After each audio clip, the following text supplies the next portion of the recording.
What's up, my people? So this is a little different. This video is a little different from my usual content. This is about All Elite Wrestling. So a lot of people like to say that AEW doesn't have storylines and stuff like that. And while I believe they're flawed in some of that department, they do have some things going for them. However, one in particular star who I believe that they should book real good in 2024, and they have been booking him good in 2023 as well, is Swerve Strikeland. I think Swerve should be the one to dethrone MJF for the World Heavyweight Championship. Because, let's be real, all MJF's other competitors, as much as there's talented other people in that company, the company's full of a lot of talented people. No one on the heel side right now is really that hot enough to dethrone MJF. And for a storyline as a dominant of a champion as MJF's been, it needs a strong story to finish it out. And I don't really see that in almost anybody else except for Swerve Strikeland. But, however, this is how I would book it. So let's start with at the end of the world, at World's End on December 30th. It's supposed to be MJF versus Samoa Joe for the championship. I would just have I know this isn't everyone's ideal, but I would have MJF be revealed as the devil this entire time, and turn him back into a heel. Because MJF is always a natural heel. He's doing a good job as a babyface right now, but when you're a babyface and you're a champion, there's only but so much you could do before the crowd just naturally turns against you. Because, especially after you've already beaten everybody. So that's where Max is at this point. And his title, like I said, his title reign has been very strong. He's the face of the company. He's been the highlight of this company, the best part. So he would just be better off ending his reign as a heel. So he could screw Samoa Joe over with the help of some more of his cronies. And they can go back with that. And in the meantime, for Swerve Strickland's sake, he's in the Continental Classic. I would let, they've already laid the groundwork for this anyways. We all know he really wants the AEW World Heavyweight Championship. So he's just settling for this Continental Classic anyways. So just let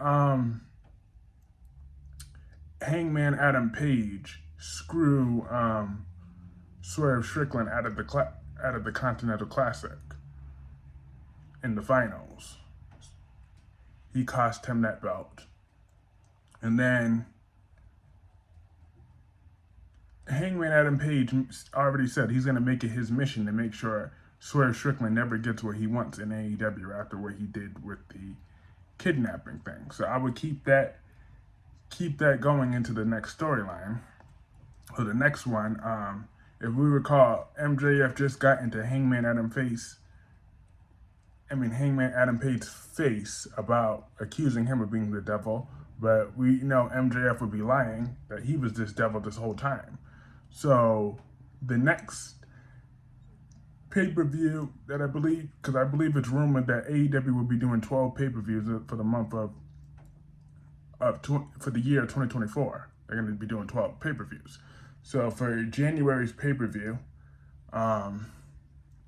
let Swerve say he wants the title match, but Hangman Adam Page is given the title match instead, since Swerve lost the Continental Classic, even though that was due to Hangman Adam Page. Hangman Adam Page won his last match, and the storyline for that match is Hangman Adam Page just wants to make sure that Swerve Strickland never wins the world title back. So he wants to win the world title back for himself and make sure he never loses it, or at the very least make sure that Swerve Strickland never becomes the champion.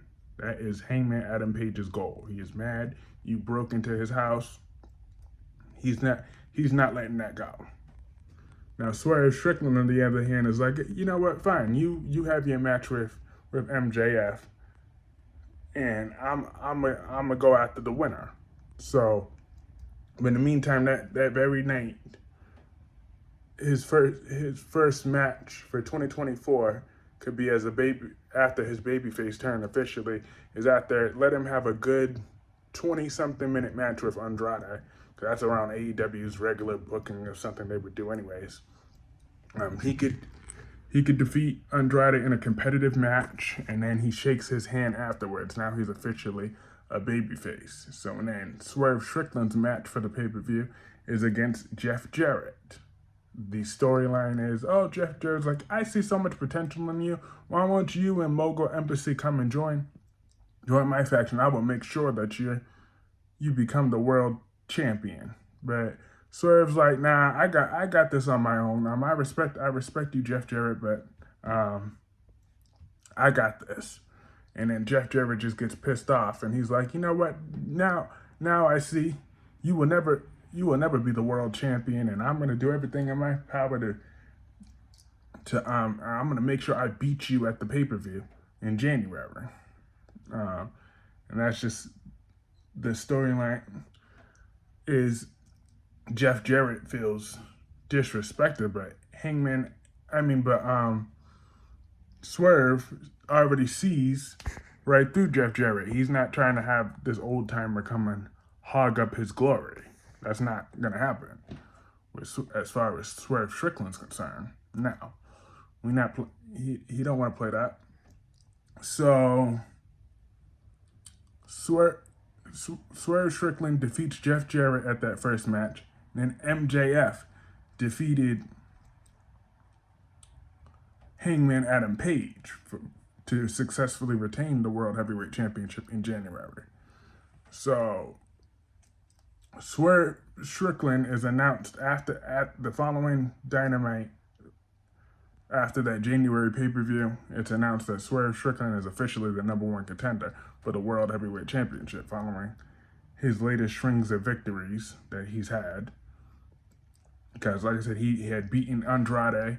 Maybe he could have had a victory over Jake Hager as well. And then, of course, he just won that January feud with Jeff Jarrett. Now, he's the #1 contender. But this is when Hangman Adam Page finally snaps.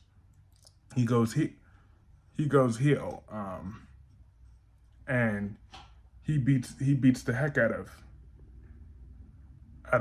Swerve Strickland, right in front of Tony Khan as well. Like Tony Khan's the one that came out to announce Swerve Strickland as the #1 contender, because you know how Tony loves to come out and make his big announcements. Instead, he just needs to open the show with a regular announcement. And Swerve Strickland is MJF's #1 contender. And then that makes that moment much bigger when you see right in front of Tony Khan powerless to stop Hangman Adam Page from beating the hell out of Swerve Strickland from behind.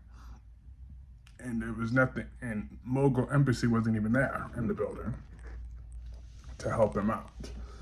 So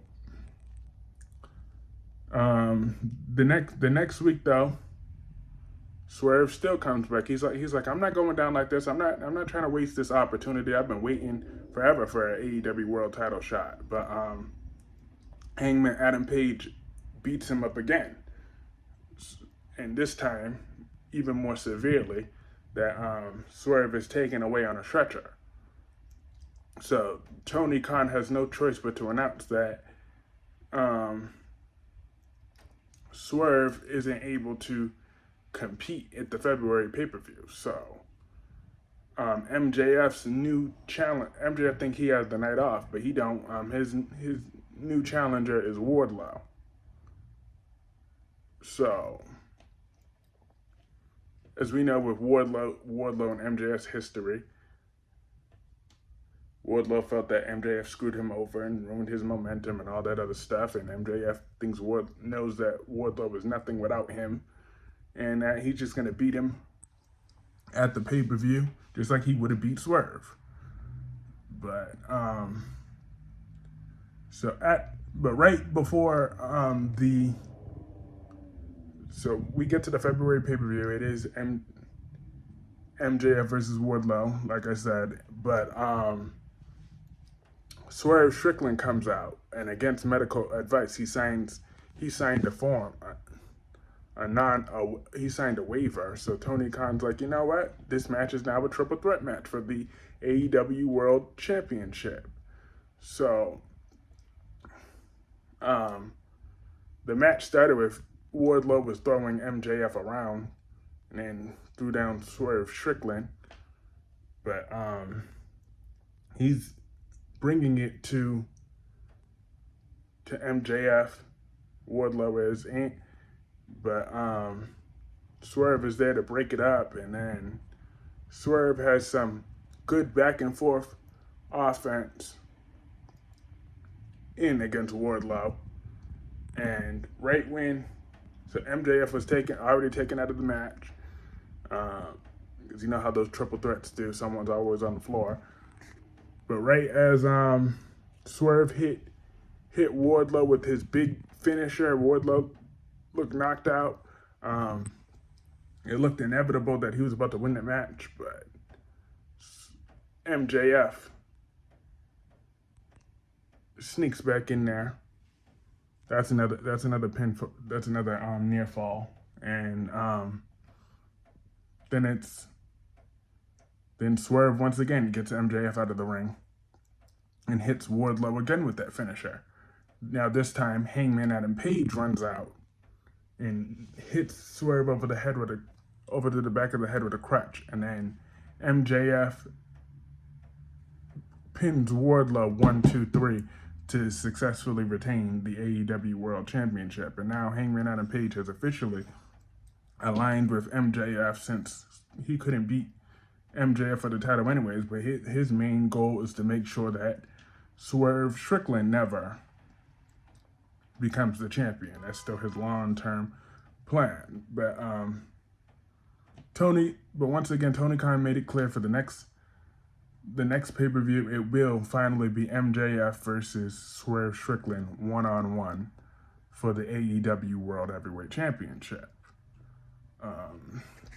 Now, this is where the storyline could take a heated turn. Now, I know this is going to be controversial, but this could help make Swerve Strickland a megastar and bring the attention to something we already know. And finally, it would bring buzz to AEW, and all eyes would be on them to make sure they handle the storyline correctly. So now, it's the end of the show. It's supposed to be a confrontation, not one of their contract signings, just a confrontation between Swerve Strickland and MJF. Now, MJF says a controversial line. He's like, look, he goes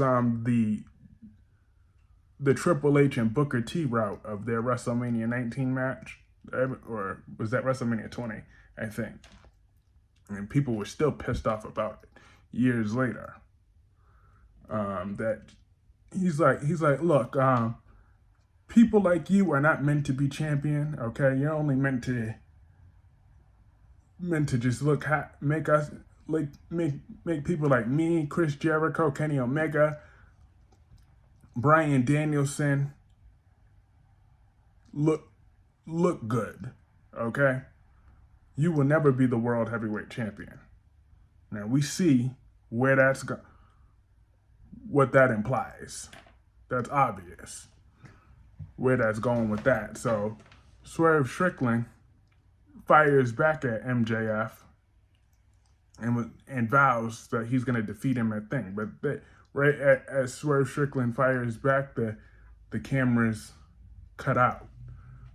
That's the end of Dynamite. We left it on that cliffhanger. But on Rampage and Collision, they make it clear at the beginning of the show that they don't support MJF's ignorant comments, and that will be thoroughly addressed on the following Dynamite. Because as we know, that will send the internet wrestling community and probably some medias into an outrage. They'd be mad as hell that MJF and Tony Khan let that happen and whatever. That's all a part of the storyline. So instead, now you could do an umbrella storyline that includes the entire cast, the entire roster. Everybody was like, makes it very clear that they do not agree with MJF's words, and that they're rooting for Swerve Strickland to win. Even Hangman Adam Page says, if MJF would have said it to anybody else, he would have just punched him straight in the face. It doesn't matter what their skin color is. He doesn't care who is AEW World Champion as long as it's not Swerve Strickland. But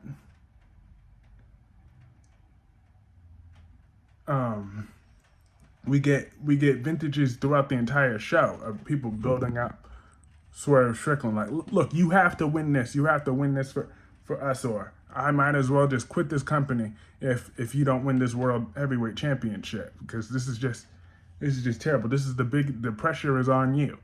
And then another arc into the story the following week could be even Swerve's family convinces him to try to make amends with Hangman Adam Page so he could defeat MJF on his own one-on-one. So Swerve gives Hangman Adam Page a heartfelt apology, but Hangman Adam Page reiterates he doesn't agree one bit what MJF said, but he still is gonna hold on his original stance that Swerve Strickland will never be the AEW World Heavyweight Champion, and he's gonna make it his mission to make sure MJF retains for this one more night, because that's just the way it's gonna be. You broke into my house. I hate you. But the entire roster is building up Swerve Strickland. Spending throughout the episodes, throughout the rest of the week, and then the final confrontation. Swerve Strickland cuts another fired up promo. He cut it from his heart, and MJF is just like, has that same evil bastard look on his face. It's like, you know what? At the end of the day, I'm gonna be proven right, and you're gonna let each and every one of these people down, and you have nobody but yourself to blame. You are not world championship material. You never will be. Just accept it and move on. But at the pay-per-view, the story of the match, that's a back and forth classic match. But at one point, Hangman Adam Page and the other ones have Prince Nana held hostage somewhere, or in one of them little cages or something. But the point in that match is eventually Prince Nana escapes from that cage, from where they have it at, and he beats the hell out of Hangman and the rest of MJF's crew with a kendo stick to a huge pop in the crowd. Then MJF takes out Prince Nana to a huge chorus of boos, and it's still back and forth. MJF hits Thing with a finisher. Swerve kicks out, and then that's when Swerve finally lands his finisher and pins MJF 1, 2, 3 to become the new World Heavyweight Championship at the March pay-per-view. And everybody, the black wrestlers come running out to give him a hug and celebrate with him. The white wrestlers come out. Everybody in the roster comes out to congratulate Swerve Strickland in finally defeating MJF to become the world champion. He's now made it his mission. He's successfully become the first black AEW world champion. Now in April, his first feud should be with Christian Cage, because the story leading up to that is Christian's the veteran, the 50-year-old veteran that's like, you know what? I'm as glad as I am that you had your moment where you beat MJF. I'm not gonna wait no no longer. This is I deserve all the respect. I've worked my ass off all these years. I should be the world champion right here on this big stage. I'm going to be the next AEW world champion. So you are going to be one of the shortest reigning champions of all time. I'm glad you enjoyed your moment because it will not last. And Swerve Strickland's like, it's not my problem that you waited for 50. You were behind Adam Copeland's shadow for 20 whatever years, and you just now are finally stepped out of his shadow. But you're not about to take this title away from me. I'm still young. I'm still in my prime. I'm I'm not losing this championship to you. And they just keep going back and forth with each other. And then even Christian's like, says, you're just going to disappoint your children. Because your children should look up to me as an example. I'm the father of the year. And Swerve could be like, father of the year. I've seen your daughter. I've seen your ex. You look like you need a DNA test anyways. Mama's baby, daddy's maybe. Have a line like that. I'm sure that will pop the crowd. And Christian's just mad as hell. Tries to attack Swerve. Swerve throws him out of the ring. Christian is yelling on the outside, talking about April's pay-per-view, you son of a bitch. I'm taking that world championship from you. This is the last thing I do. And then the world championship is on the line in the main event of the April pay-per-view. It's Christian Cage is throwing everything but the kitchen sink at Swerve Strickland, and Swerve is still coming back with interest for some more near falls after near falls, including Christian Cage even hit Swerve Strickland on the outside of the ring with a kill switch on the steel steps, followed by a frog splash, but Swerve still kicked out at 2. So Swerve then hits his finisher to get the 1-2-3. He's still the world champion. His next challenger could be Roderick Strong. The storyline with Roderick Strong is he feels that nobody will take him seriously, like he can't beat Swerve Strickland. They think he's just going to be some bump in the radar on Swerve Strickland's run, and he's making sure that's not going to happen. Swerve is like kind of nonchalantly like, well, bro, there ain't no way in the hell you beating me for this title. That's just not going to happen.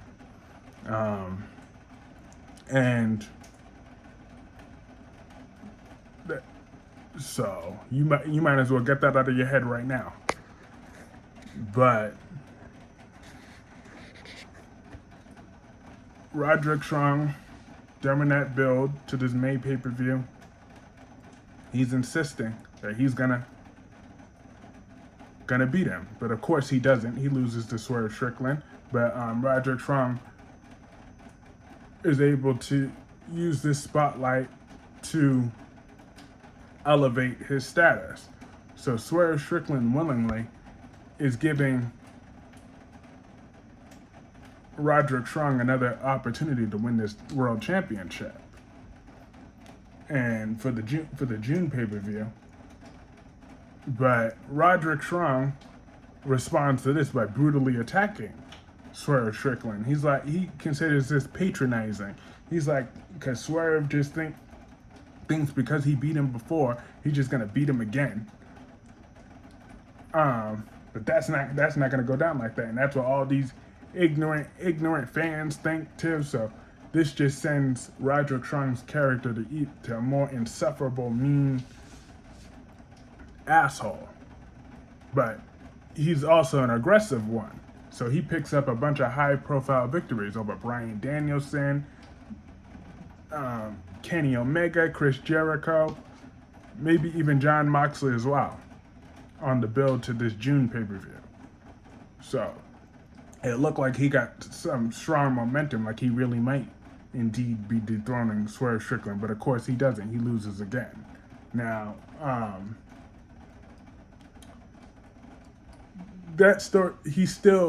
Roderick Strong still remains strong in that 2-month program, and he goes on to win a few other feuds before he gets beat either by Adam Cole or Kyle O'Reilly at Wembley. That's for Roderick Strong's storyline. But Swerve Strickland now, his next challenger could be Powerhouse Hobbs. Powerhouse Hobbs could be like, look, I put my differences aside with you during that when you had your moment with MJF, but you just passed me by for a title opportunity when you got to pick your challenger, and you picked Roderick Strong that time instead of me. So you're just gonna hold.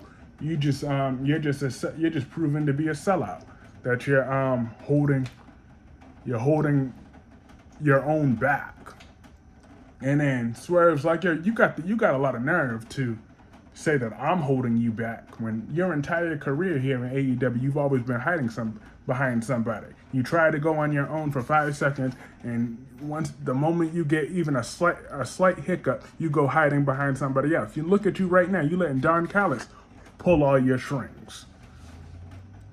And as long as you don't ever show your full potential for everything you've overcome so far in your life that you've had to grow up seeing, all you are ever going to be is the second hand because you're purposely allowing it to be that way. You have the potential to win on your own, but you choose not to because you're lazy. So don't blame me because I took advantage of my opportunity and I'm successfully defending this world championship.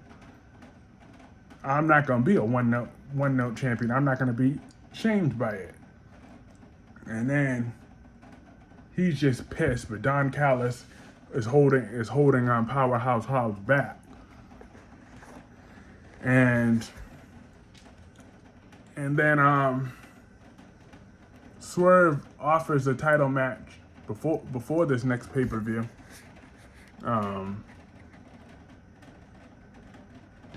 To Kenoski. He recalls how when Kenoski, he heard rumblings online how people felt Kenoski deserved an opportunity after he beat Kenny Omega that last year twice. So he'll gladly give him a title shot. And then Don Callis accepts it on Powerhouse Hobbs and Kenoski's request, and Powerhouse Hobbs is pissed off with that. But Swerve, of course, goes on to beat Kenoski to retain that title. And then either, depending on AEW's pay-per-view lineup, but at that following pay-per-view and or the end of that Dynamite, Swerve Strickland also defeats Powerhouse Hobbs to successfully retain that world championship. And then at Blood and Guts, it's Team Don Callis versus Mogul Embassy, and Swerve wins again, but now Powerhouse Hobbs has finally turned babyface again and has backed away from Don Callis and Kenoski, which leads to Powerhouse Hobbs and Kenoski at Wembley, where Powerhouse Hobbs wins.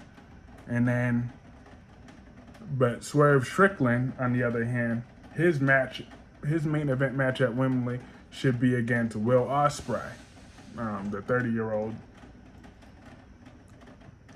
who's from there. Now, the build to that match, I'm not too sure about Will Ospreay, to be honest. I've only seen him a few times, but I know he's considered a big deal signing.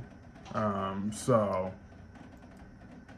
I think Tony Khan should just go with it and let Will Ospreay defeat Swerve Strickland to become the world heavyweight champion in the main event at Wembley at All In August.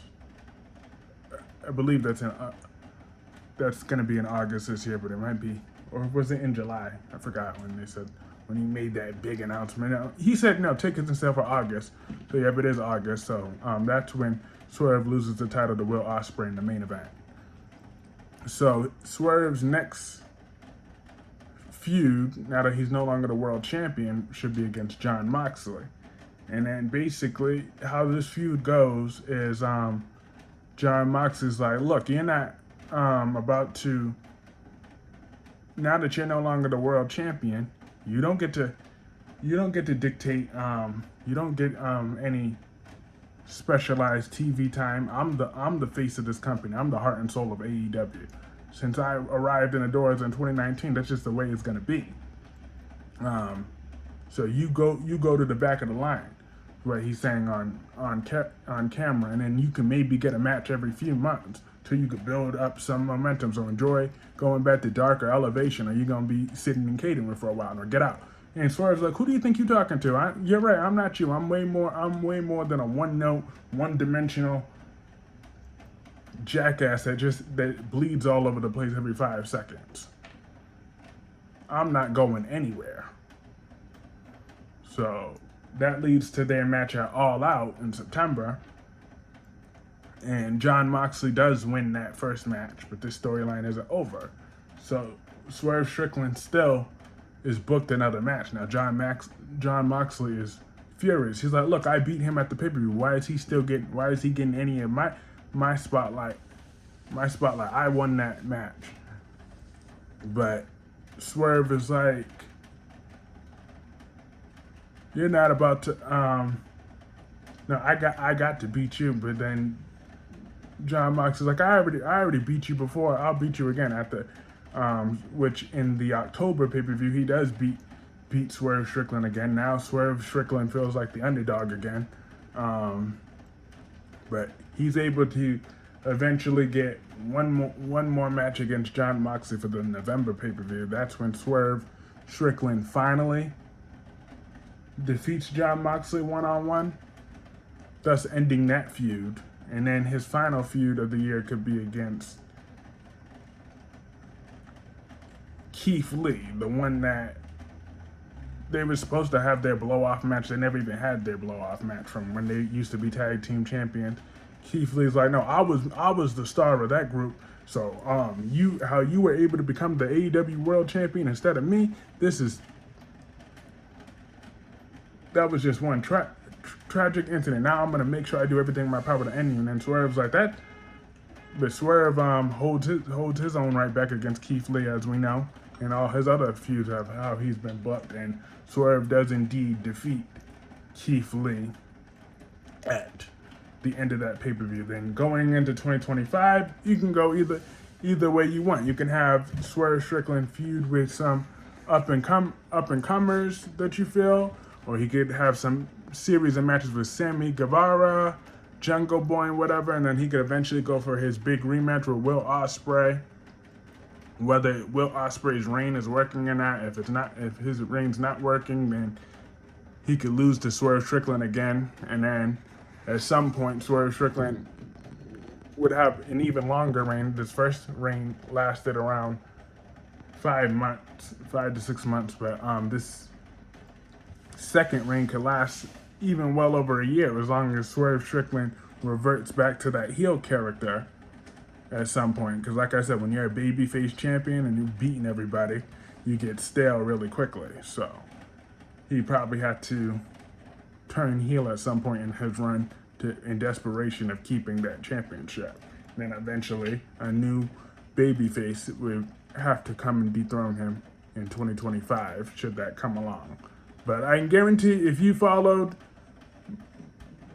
this booking path, or at least somewhere on that line, that you would create a megastar in Swerve Strickland, because he's very talented in his role. He's over with the crowd already, and he has all the potential in the world to be selling merchandise. You gotta advertise him, of course, and put him on media appearances and do your thing. Print out more merchandise for him, and I can guarantee you he would become a draw for this company. Get proper commercial space, and Swerve Strickland will become a draw. I'm more than sure of it. So that is the direction I feel AEW should go in for 2024 with Swerve Strickland. If you agree, let me know what you thought in the comment section below, and I'm gonna post this link on my Twitter account as well. And I hope y'all have a great rest of y'all day. I'll see y'all later. Peace.